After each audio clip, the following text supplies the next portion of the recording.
कन्या राशि वाले बंधुओं, स्वागत है आप सभी का कन्या मंथन भिंड यूट्यूब चैनल में। तो कन्या राशि वालों, जरा ध्यान से सुनिए, क्योंकि सावन का महीना प्रारंभ हो चुका है और इस सावन के महीने में आपके जीवन की हर एक तकलीफ, दुख, समस्या, परेशानी दूर होने वाली है। बस आपको करनी है ये 3 बेहद महत्वपूर्ण कार्य। जी हाँ बंधुओं, हम आपको बताएंगे एक ऐसी क्रिया के बारे में जिससे आपका राहु, आपका शुक्र और शनि, ये 3 ग्रह पूरी तरह से अनुकूल हो जाएंगे, बिल्कुल आपको शुभ फल देने वाले हो जाएंगे।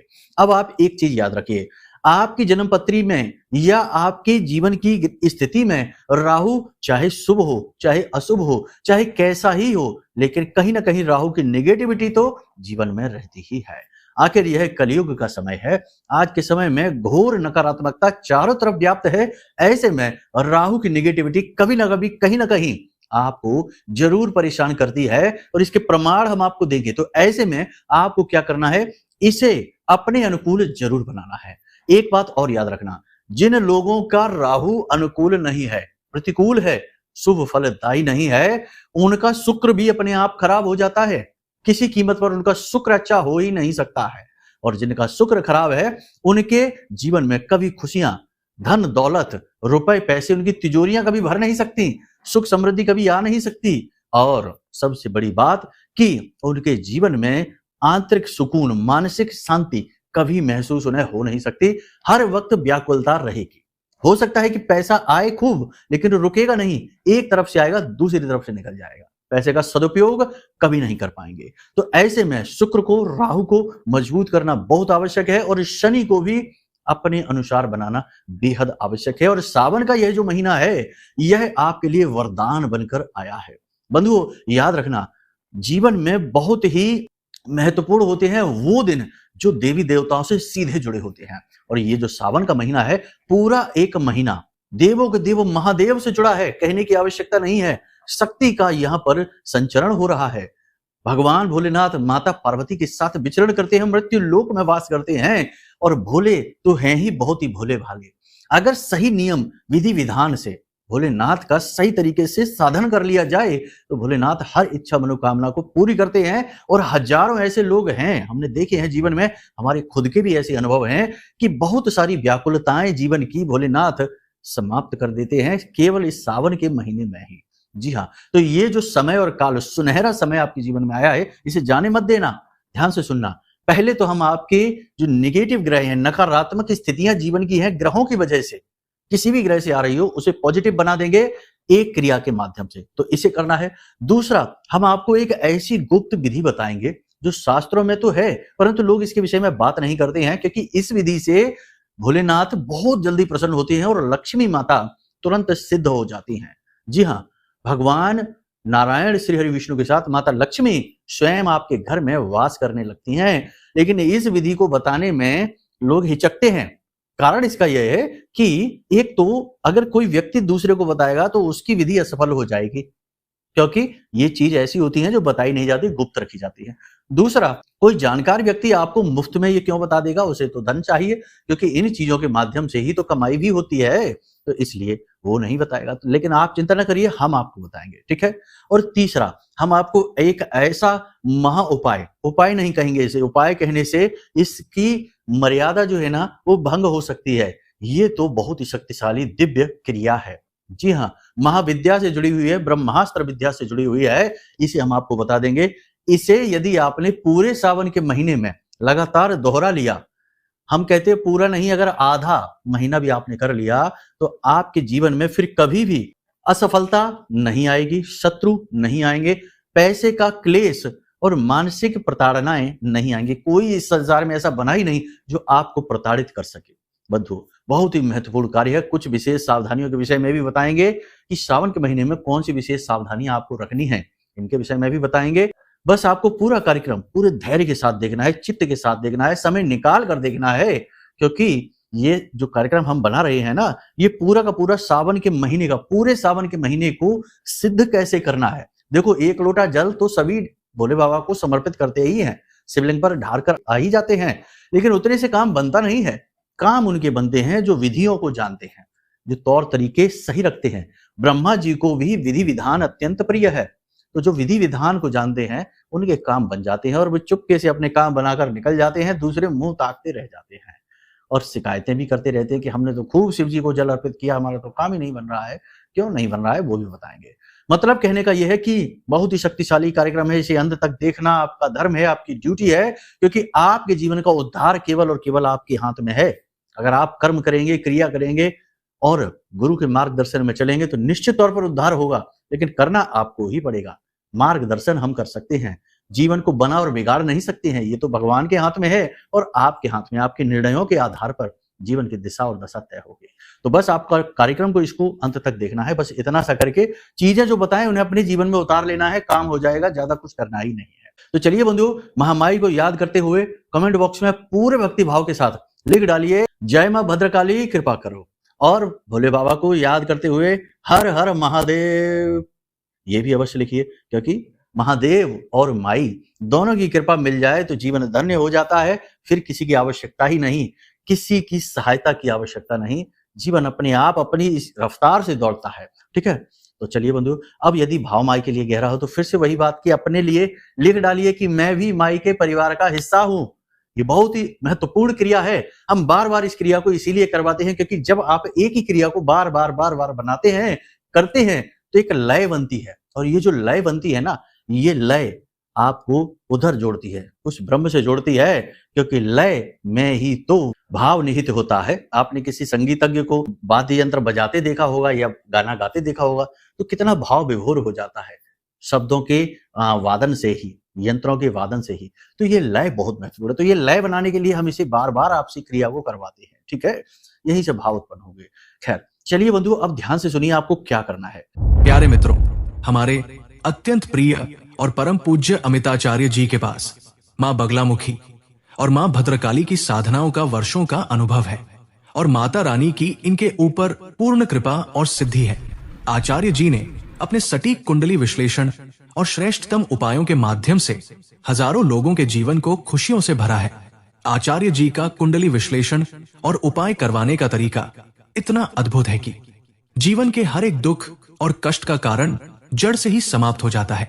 फिर समस्या चाहे जैसी भी हो, कर्जा बहुत बढ़ गया हो, व्यापार चल नहीं रहा हो, बीमारियों में आप बर्बाद हो चुके हो, रिश्तों में प्रेम समाप्त हो चुका हो, या फिर नौकरी ही ना मिल रही हो, विवाह में देरी होती हो, कैसी भी समस्या हो, इन समस्याओं का कारण क्या है, कौन सी महादशा परेशान कर रही है, कौन सा दोष लगा हुआ है, सब कुछ आचार्य जी इतना सटीक बताते हैं कि वर्षों वर्ष के दुख कुछ ही दिनों में समाप्त हो जाते हैं। अगर आपके जीवन में भी कोई ऐसी संकट की घड़ी है तो यही सही समय है जब आप पूज्य आचार्य जी के हाथों से अपनी कुंडली का विश्लेषण करवाएं और वर्षों से चल रहे दुखों और संकटों के इस चक्र से बाहर निकल जाए। प्यारे मित्रों, अभी वीडियो में दिए गए नंबरों पर फोन करिए और अपनी कुंडली का श्रेष्ठतम आकलन करवा डालिए।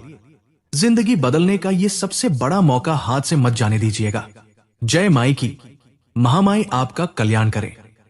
सबसे पहला काम हमने पिछले कार्यक्रमों में भी ये बताया है, फिर से बताते हैं कि जैसे ही सावन का महीना प्रारंभ होता है, एक सबसे महत्वपूर्ण कार्य है जो आपको जरूर कर लेना चाहिए। इससे राहु आपका तुरंत पॉजिटिव हो जाएगा। जैसे ही राहु पॉजिटिव होगा, चीजें बदलनी शुरू हो जाएंगी। ठीक है, माइंड क्लियर हो जाएगा, चीजें समझ में आने लगेंगी, भले बुरे का सही ज्ञान, डिसीजन मेकिंग कैपेसिटी बढ़ जाएगी। और सबसे महत्वपूर्ण बात, ध्यान से सुनिए, सबसे महत्वपूर्ण बात कि आपके लिए निर्णय सही साबित होने लगेंगे। यही तो समस्या है, निर्णय ही गलत हो जाता है तो फिर जीवन में कैसे उद्धार हो, समस्या क्यों ना आए। लेकिन अब वो बाधा हटेगी। तो करना क्या है, ध्यान से सुनिए। आपको अपने वजन का दशांश कच्चा कोयला लेना है। ठीक है, दशांश कच्चा कोयला, जैसे कि मान लो आपका वजन 70 किलो है तो 7 किलो हो गया। यदि आपका वजन 90 किलो है तो 9 किलो हो गया, दशांश। ठीक है, 10वां हिस्सा कच्चा कोयला लेना है और इसे किसी भी थैले में, बोरे में भरना है और अपने सिर से एंटी क्लॉकवाइज 7 बार उसार लेना है। ठीक है, 7 बार। सावन का महीना प्रारंभ होते ही सबसे पहला यही काम आपको करना है। देखो, सारी विधि विधान बताएंगे, एक एक करके बताएंगे और बहुत सारी बातें आपको हम बताएंगे। कार्यक्रम को धैर्य से देखना, ठंडे दिमाग से रुकना है। यहाँ 2 मिनट वाला ज्ञान नहीं है कि झटपट से ज्ञान लिया और झटपट से कर लिया और कुछ भी नहीं हुआ। नहीं, यहाँ जो मिलेगा वो 100% काम करेगा। तो राहु को अनुकूल बनाने के लिए 7 बार उल्टा उसारा अब किसी तेज बहती हुई जलधारा में, यानी नदी जो तेज बह रही है वहां जाना है और इस कोयले को उस नदी में उड़ेल देना है। थैले को उड़ेल देना, पूरा थैला ही नहीं उसमें पटक के चले आना है, नहीं, उसको उड़ेल देना है, ठीक है। फिर बाद में उस थैले को भी उसमें भले ही आप बहा सकते हैं। तो ये क्रिया आप जरूर कर लीजिए, सबसे पहले सबसे महत्वपूर्ण क्रिया है, ठीक है, पहला काम।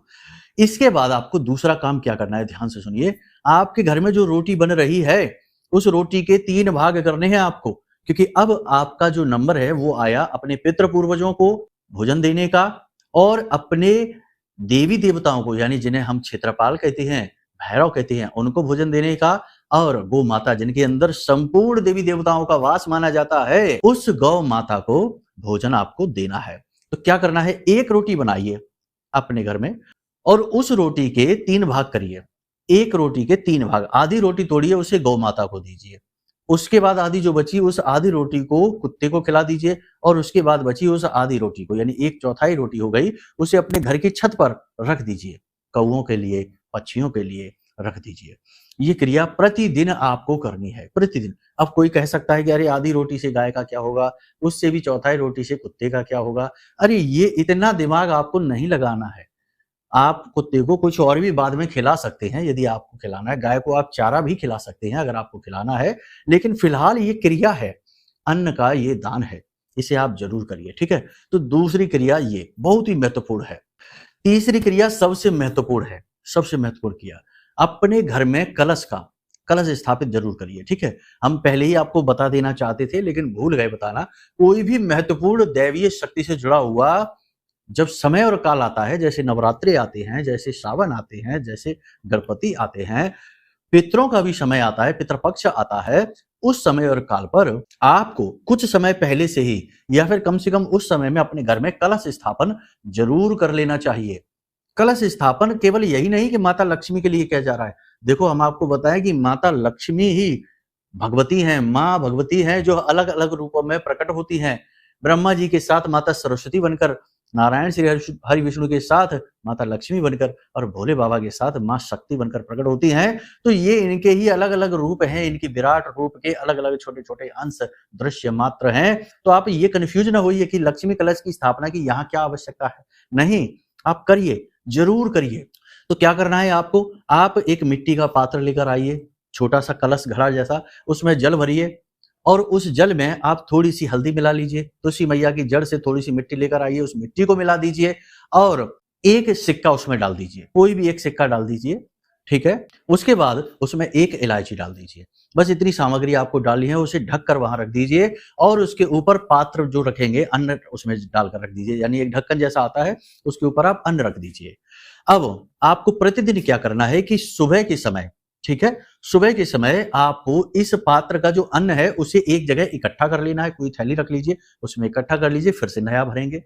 साथ ही आप जो कलश है उसके अंदर जो जल आपने भरा है उस जल को आप उठाकर अपने घर के दरवाजे, यानी उसका पात्र दूसरे पात्र में उसका जल ले लेंगे और अपने घर के दरवाजे पर, अपने घर की छत पर, अपने घर के जो शुभ स्थान है, घर का आंगन है, सभी कोनों में थोड़ा थोड़ा उस जल को सिंचित करेंगे। अपने स्नान करने वाले जल में भी इस जल को थोड़ा थोड़ा मिलाएंगे और घर के सभी लोगों के स्नान किए जाने वाले जल में इस जल को थोड़ा थोड़ा मिला लेंगे, ठीक है। फिर से इसमें नया जल भर देंगे, इसमें जो सिक्का है उसे पड़ा रहने देंगे। नया जल जब आप भरेंगे तो उसमें भी वही सारी सामग्री, यानी थोड़ी हल्दी, थोड़ा सा एक इलायची और थोड़ी सी माता तुलसी के जड़ की पास की थोड़ी सी मिट्टी। कभी कभी दिन यदि ऐसा पड़ जाए जैसे कि संडे वगैरह यानी रविवार वगैरह पड़ जाता है, जब तुलसी मैया को छूना निषेध होता है, तो आप उन्हें ना स्पर्श करें, उस दिन वो मिट्टी ना डालें। और यदि स्नान आदि आपने नहीं किया है तो भूल कर भी तुलसी मैया को छूना नहीं है, ठीक है। महिलाएं रजस्वला धर्म के समय तुलसी मैया को स्पर्श न करें और इस क्रिया को किसी अन्य व्यक्ति के, परिवार के किसी अन्य सदस्य के हाथों करवा सकती हैं, ठीक है। रात्रि के समय भी तुलसी, जैसे जो निषेध हैं उन क्रियाओं को न करें, तुलसी मैया को उस दिन स्पर्श न करें, ठीक है। बाकी अन्य दिनों पे आप करते रहें, जल का सिंचन करते रहें, नया जल भर दें, अन्न को एकत्रित करते रहें। इस अन्न के ऊपर आप एक दीपक जलाकर रखें, प्रतिदिन सुबह शाम दीपक जलाइए और अगर आपकी कोई विशेष इच्छा मनोकामना है तो आटे का दीपक जलाइए, नहीं तो मिट्टी का दीपक ही पर्याप्त है। प्रतिदिन दीपक को बदलते रहना होगा। मिट्टी का दीपक आप जलाएंगे तो उस दीपक को उठाकर अलग कर देना है, निर्माल्य हो गया उसे आपको जल विसर्जित करना होगा, नया दीपक आपको रखना होगा। ठीक है, तो ये क्रिया आपको प्रतिदिन करनी है, बहुत ही शुभ क्रिया है। पहली चीज तो घर की सारी निगेटिविटी समाप्त हो जाएगी, दूसरी चीज माता लक्ष्मी की विशेष कृपा आपको प्राप्त होगी, और तीसरी चीज कि धन को लेकर कैसी भी बाधाएं हो, घर में अशांति हो, धन की वजह से विवाद बढ़ रहे हो, धन की वजह से लोग आपके पीछे पड़ गए हो, कर्जा बहुत अधिक बढ़ गया हो, सब समाप्त होने लग जाएगा। तो ये बहुत ही महत्वपूर्ण क्रिया है। अब हम आपको बताने जा रहे हैं कि पूरे सावन के महीने आपको भोलेनाथ को जल समर्पित करना है। तो जो जल आप समर्पित करेंगे उसमें आपको क्या करना है, देखिए स्टेप बाय स्टेप चीजें आपको हम बता रहे हैं, समझते चलेंगे तो बहुत महत्वपूर्ण है। ये सावन का महीना खाली नहीं जाएगा, इसमें आपको वो मिल जाएगा जो कि अब तक नहीं मिला होगा, क्योंकि भोले बाबा एक बार प्रसन्न हो गए ना तो बहुत कुछ कर सकते हैं। ठीक है, तो आप समझिए कि ये क्या है और किस तरह से आपको समझना है। तो आपको क्या करना है, ध्यान से सुनिए। प्रतिदिन भोलेनाथ को जब आप जल समर्पित करने जाएं, शिवलिंग पर जाएं, हो सके तो जल अपने घर से लेकर जाइए, लोटा अपने घर से लेकर जाइए। फॉर्मेलिटी नहीं करिए कि गए मंदिर का ही लोटा, मंदिर का ही जल और भोलेनाथ पे डाल के और हर हर गंगे कह के, जय भोलेनाथ कह के और भाग आए। ठीक है, नहीं, ऐसे नहीं, पूरे भाव के साथ जाइए, समय निकाल कर जाइए, जब समय आपको मिले तब जाइए। ऐसा नहीं कि दोपहर हो गई, रात हो गई, नहीं, कुछ नहीं। भोलेनाथ का दरबार कभी बंद नहीं होता। भोलेनाथ के जो मंदिर होता है, गर्भगृह होता है, उसमें पट कभी बंद नहीं होते, हमेशा खुले रहते हैं, क्योंकि भोले बाबा का जो दरबार है, वो दरवाजा है, वो सबके लिए खुला है और हर वक्त खुला है, हर समय खुला है। ठीक है, तो आपको जब समय हो तब जाइए, ठंडे दिमाग के साथ जाइए, जल्दबाजी न मचाइए, और घर से ही लोटा लेकर जाइए, घर से ही जल लेकर जाइए अगर संभव है तो। ठीक है, अब आप जब घर से जल लेकर जाएंगे तो उसमें आपको एक बतासा मिलाना है। ठीक है, एक इलायची मिलानी है, एक लौंग का जोड़ा मिलाना है और थोड़े से काले तिल मिलाने हैं। ठीक है, ध्यान से समझ लिया आपने, ये बहुत ही आवश्यक क्रिया है, बहुत ही आवश्यक क्रिया है, इसे आप ध्यान से समझिए। इस क्रिया को यानी जाके आपको ये जल भोलेनाथ पर समर्पित करना है। उसके बाद आप भोलेनाथ पर कच्चा दूध वगैरह भी चढ़ा सकते हैं, जो आपकी इच्छा करे वो आप चढ़ा सकते हैं, लेकिन इस चीज को आपको यानी ये जल जो विशेष हो गया, इसे आपको जरूर समर्पित करना है। एक सबसे महत्वपूर्ण बात कि जब आप भोलेनाथ को जल समर्पित कर लें, उसके बाद अपनी दोनों हथेलियों से शिवलिंग को स्पर्श जरूर करें। ठीक है, जरूर स्पर्श करिए, और शिवलिंग के स्पर्श करने में किसी का निषेध नहीं है, किसी प्रकार का निषेध नहीं है। कहीं ऐसा नहीं लिखा कि ये कर सकते, वो नहीं कर सकते, स्त्री कर सकते, पुरुष कर सकते, नहीं, बिल्कुल भी किसी भी प्रकार का निषेध नहीं है, सभी स्पर्श कर सकते हैं। अभिषेक के समय पर तो स्पर्श करते ही हैं, जब शहद चढ़ाते हैं, घी लगाते हैं, चंदन लगाते हैं, तब तो स्पर्श करते ही हैं, तो सभी कर सकते हैं, इसमें कोई नहीं। बिल्कुल भ्रांतियां मन में लेकर मत आना, किसी भी प्रकार की उल्टी सीधी बातें बहुत लोग फैलाते हैं और भ्रमित करने की कोशिश करते हैं। शिव जिनका हम स्पर्श करने जा रहे हैं, वो शिव अपने आप में ही, ना वो पुरलिंग है ना वो स्त्रीलिंग है, वो अपने आप में ही एक सबसे अलग भाव है, एक सबसे अलग ऊर्जा है। और जो शिवलिंग हम कहते हैं वह शिव तत्व का प्रतीक है, ना कि वह स्त्रीलिंग या पुरलिंग को दिखा रहा है। तो यहाँ पर हम ये जो बातें करते हैं, और भी बहुत सारी व्यभिचारी बातें होती हैं, हम तो कहना नहीं चाहते शिवलिंग के नाम पर, लेकिन हम ये बात कहना चाहते हैं कि आप भाव जोड़िए भोलेनाथ से। शिवलिंग को स्पर्श जब आप करें तो आप मन में इस प्रकार भाव लेकर आए कि शिव जो सबके पालनहार हैं, जो सबके संहारक हैं, दुखों के संहारक हैं, वे आपके गुरु हैं, आपके मालिक हैं, और आपके अंदर भी शिव तत्व कहीं ना कहीं विराजमान है ही। तो आप बस भोलेनाथ से ये चाहते हैं कि शिव आपका गुरु बनकर मार्गदर्शक करें, आपके जीवन की बाधाएं दूर करें, और अंत में आपको शिव तत्व में ही विलीन होने का अवसर दें। यानी कि एक भाव उनसे जोड़ने की कोशिश करिए। ये नहीं कर सकते, कठिन है, तो आप इतना कर लीजिए कि भोलेनाथ को जिस तरह पिता, जैसे कि भोलेनाथ पिता हैं और आप उनके बालक हैं, पुत्र हैं, पुत्री हैं, बालक हैं, तो एक बालक अपने पिता के पास जाता है व्याकुलता में कि किसी भी तरीके से मुसीबत से बचाओ, तो उस भाव के साथ जाइए, स्पर्श करिए शिवलिंग को, थोड़ी देर आंखें बंद करके उस ऊर्जा को महसूस करिए जो शिवलिंग के अंदर विराजमान है, उससे उत्सर्जित हो रही है, जिससे ये सारा ब्रह्मांड सधा हुआ है। उस ऊर्जा को अनुभव करने की कोशिश करिए और मन ही मन भोलेनाथ से जुड़ने का प्रयास करिए। अपनी समस्याएं, बाधाएं बताइए और भोलेनाथ से अनुनय निवेदन कीजिए कि भोलेनाथ हमारी रक्षा करिए। इस तरह भाव जोड़ने की कोशिश करिए। फिर वहीं पर बैठकर आप कम से कम 5 माला तो पंचाक्षरी मंत्र की करिए ही करिए। 11 माला करेंगे तो सर्वोत्तम रहेगा, ठीक है? ये प्रतिदिन की क्रिया आप बना लीजिए। समय निकाल के जाइए, आपको ज़्यादा से ज़्यादा आधा घंटा लगेगा, बहुत ज़्यादा नहीं लगेगा। 24 घंटे में से आधे घंटे अगर आप दे देंगे तो कोई ज़्यादा बड़ी समय सीमा नहीं है, 1 महीने की ही बात है, ठीक है? लेकिन ये एक विशेष विधि-विधान है। इस प्रकार से आप करेंगे तो आपका उद्धार निश्चित है, 100% है। अब सबसे बड़ी बात, जिन लोगों को जल्द से जल्द राहत चाहिए, क्योंकि कुछ लोग हैं जो कर्ज से बहुत ज़्यादा व्याकुल हैं, परेशान हैं, कुछ लोग हैं जो शत्रु बाधा से परेशान हैं, लोग उनके पीछे पड़े हैं, उन्हें परेशान करने में लगे हैं, कुछ लोग हैं जो अपनों में ही छिपे शत्रुओं से परेशान हैं, अपने ही उनके शत्रु बन बैठे हैं, यानी कि कोई ऐसी बड़ी समस्या जो आपको बहुत ज़्यादा परेशान कर रही है, तो उसके लिए माँ बगलामुखी की साधना कर लीजिए। कुछ विशेष बड़ी नहीं है साधना, बहुत छोटी-सी है, लेकिन ध्यान से सुनिए, आप कर पाएँगे, हमें विश्वास है।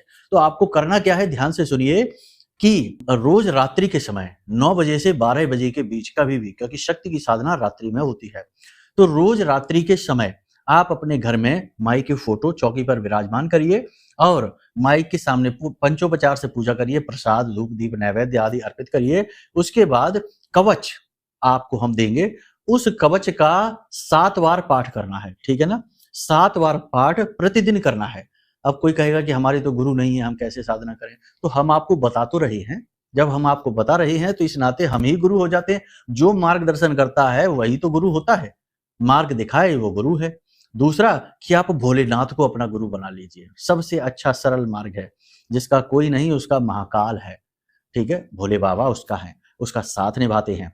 तो आप जाइए भोलेनाथ को अपना गुरु बना लीजिए। उनसे कहिए कि हम माँ बगलामुखी की पूजा करना चाहते हैं, इस उद्देश्य के तहत आप हमारा साथ दीजिए और हमें इस मुसीबत से बाहर निकालिए, मार्गदर्शन करिए और आप हमारे गुरु बन जाइए, ठीक है? तो भोलेनाथ को गुरु बना लीजिए और इस साधना को शुरू करिए। 7 कवच पाठ प्रतिदिन आप करिए। आरती, चालीसा, एक-एक बार, एक आरती होगी, एक चालीसा हो गया, 7 बार कवच पाठ हो गया। कवच संस्कृत में है, थोड़ा कठिन है, 39 श्लोक हैं, हम आपको भेज देंगे, आप टेंशन ना लो। वीडियो में नंबर है, इस नंबर पर आप फ़ोन करिए, व्हाट्सएप करिए, हम आपको माई की फ़ोटो, माई का कवच, माई का आरती और माई का चालीसा पाठ, ये 4 चीज़ें आपको हम भेज देंगे, आपके व्हाट्सएप नंबर पर पीडीएफ और फ़ोटो के रूप में जाएगी। टेंशन की कोई बात नहीं, ठीक है? आपको हम मार्गदर्शन यानी कैसे करनी है ये साधना पूजा, इसके विषय में भी एक वीडियो भेज देंगे, जो आपको सब कुछ स्पष्ट तरीके से समझाया जाएगा उसमें। तो टेंशन नहीं, ये बिल्कुल मुफ्त में है, इसके पैसे नहीं लगेंगे, ठीक है? तो ये आपने अगर कर ली, तो ये बहुत ही सिद्ध साधना है। कवच पाठ बहुत ही शक्तिशाली है, इसे बाल का कवच कहते हैं और इसे भूत प्रेत पिशाच तो छोड़ो, किसी की दुर्बुद्धि तो छोड़ो, नकारात्मक विचार तो छोड़ो, ब्रह्मा विष्णु महेश भी इस कवच को भेद नहीं सकते हैं बिना माई की मर्जी के, ठीक है? तो इतना शक्तिशाली ये बाल का कवच आपके आसपास बनेगा, आपके ही नहीं आपके पूरे परिवार की रक्षा करेगा और आपके जीवन को माई की भक्तिमय बना देगा, ठीक है? आपका उद्धार तो हो ही जाएगा, आपको इतना समय मिलेगा आगे चल के कि आप माई की भक्ति भरपूर कर सके, धन से टेंशन फ्री हो जाएंगे, मान सम्मान से टेंशन फ्री हो जाएंगे, दुनियादारी के झंझटों से मुक्त हो जाएंगे और माई की भक्ति में लीन होने लगेंगे। तो ये क्रिया आप कर सकते हैं। अब कुछ सावधानी पूरे सावन के महीने, देखो सबसे बड़ी सावधानी ये है कि अपनी शब्दों पर नियंत्रण रखना है, अनाप शनाप नहीं बोलना है, उल जलूल नहीं बोलना है, गाली गलौज नहीं करना है, कितना ही गुस्सा आए उसे पी जाना है, उस समय मौन रहना है, गलत प्रतिक्रियाएं लोगों को नहीं देनी है, किसी को भी किसी भी तरीके से प्रताड़ित नहीं करना है, खास तौर से महिलाओं के साथ कभी भी अभद्र व्यवहार ना करें और किसी को भी कमजोर नीचा ना समझे अपने से आगे, ठीक है? हमेशा पॉजिटिव रहे, अच्छे शब्दों का प्रयोग करें, मन को भी शुद्ध रखें, जैसा आप बोलेंगे वैसे ही विचार आपके मन के होने लगेंगे और जैसे आपके मन के विचार हैं वैसे ही जिंदगी में आपके सामने स्थितियां बनने लगेंगी, परिस्थितियां बनने लगेंगी। तो कहने का मतलब ये है कि पॉजिटिव रहना है, यही सबसे अच्छा और सबसे बड़ी सावधानी वाला विचार है। बाकी और भी बहुत सारी चीजें हम आगे आपको आने वाले कार्यक्रमों में बताएंगे।